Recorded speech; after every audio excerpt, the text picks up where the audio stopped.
Bonjour, aujourd'hui je vais vous lire un extrait du roman de Serge Bertrand aux éditions Les Presses du Midi. Ils doivent tous mourir. Chapitre 1. Dans la nuit bleue du mois de novembre 2014, les étoiles brillent dans le ciel. Le froid se répand et s'installe doucement. Le policier en faction, à l'entrée principale de l'hôtel de police, plus communément nommé l'évêché par les Marseillais, fait les 100 pas le long de sa guérite. Bien que le règlement l'interdise, il fume une cigarette pour passer le temps et se donner l'illusion de se réchauffer. Il s'appelle Anatole Lombardo. Il est de taille moyenne, trapu et rouge de figure. Garçon boucher de formation, il travaillait jusqu'à présent dans une grande surface. Comme il a plutôt un baobab dans la main, il s'est fait remercier. Son beau-frère, cadre à la préfecture de police, lui a conseillé d'entrer dans les services de la police en qualité de gardien de la paix. Pour cela, il n'a pas hésité à appuyer son dossier de candidature. Il lui a dit : « Tu sais, Anatole, au début, tu vas faire la circulation et les gardes de nuit. Ensuite, tu passeras le concours interne et tu auras un poste dans les bureaux, assis et au chaud. Le plus important, tu auras la garantie de l'emploi. » Anatole rêve à ses perspectives de carrière lorsqu'il sent une présence derrière lui. C'est déjà trop tard. Un pistolet, rallongé d'un silencieux, lui porte le coup fatal sur la nuque. Il tombe comme une poupée de chiffon désarticulée, une marionnette dont on a coupé brutalement les fils.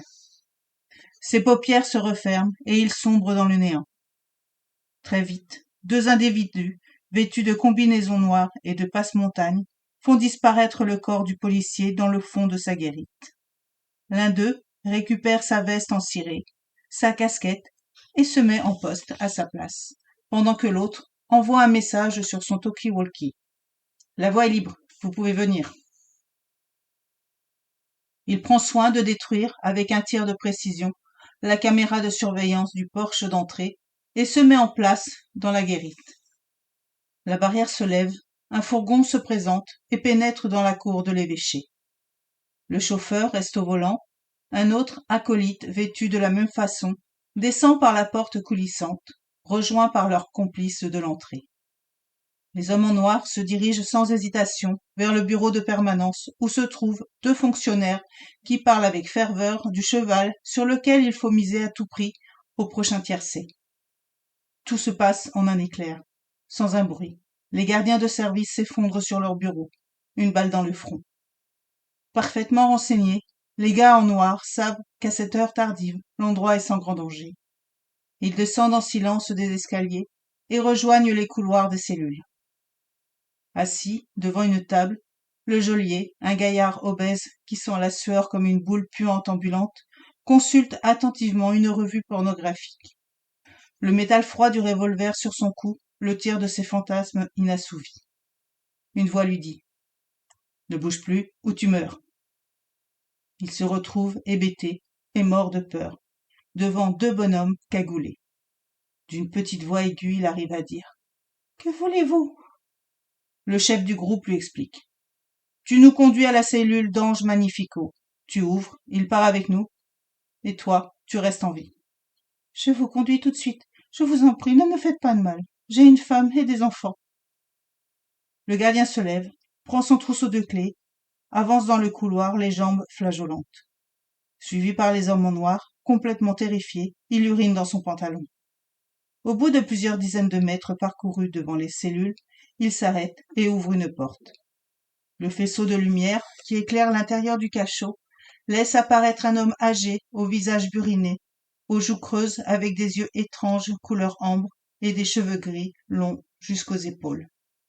Il s'adresse aux hommes en noir en ces termes : « Hey, les mecs, j'ai failli attendre.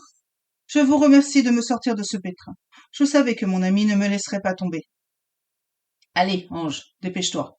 Nous devons partir rapidement. » Il se redresse, s'étire, fait craquer les vertèbres de son cou et sort de sa cellule en rejoignant ses libérateurs dans le couloir.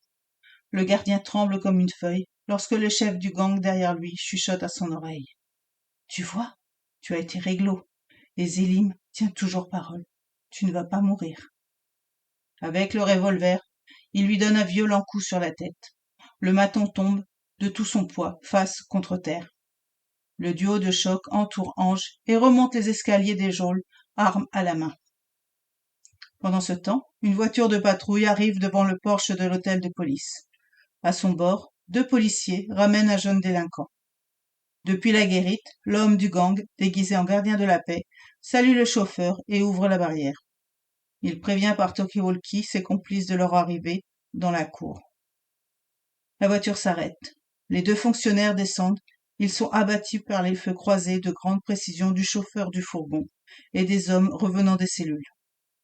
Pendant qu'un des hommes du commando fait monter Ange dans la fourgonnette, l'autre libère le jeune voyou à l'arrière de la voiture. « Allez, casse-toi !» Le petit dealer, ayant assisté à cette scène surréaliste, paralysé de peur, ne cherche pas à comprendre. Il s'enfuit en courant vers le quartier du Panier. Le fourgon descend vers la sortie. La barrière s'ouvre. Le complice de la guérite enlève la casquette et le ciré avant de monter dans les véhicules. Tout s'est passé très vite. L'opération a été menée de main de maître, avec une efficacité redoutable.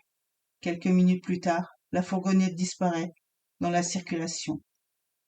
Il tourne en des milliers de pas qui ne mènent nulle part dans un monde de béton, aux arbres de barreaux fleuris de désespoir. Le mitard. Trust. Chapitre 2. Dès le lendemain, dans la journée, l'information se répand comme une traînée de poudre. La presse locale sort une édition spéciale avec en titre « Tuerie à l'évêché, 5 policiers sauvagement assassinés, un gardien blessé, un détenu présumé coupable de 2 meurtres en cavale, recherché activement par la police. D'après les premiers éléments de l'enquête, un commando de plusieurs hommes déterminés et lourdement armés serait à l'origine de cette tuerie. » La télévision a fait un flash d'actualité avec des images sur place. Les corps des policiers tués ont été enlevés. Il reste des traces de sang sur le sol. Les principaux commandants divisionnaires de police se regardent avec la tête des mauvais jours. L'air dans la cour de l'évêché est lourd et chaque silence pèse des tonnes.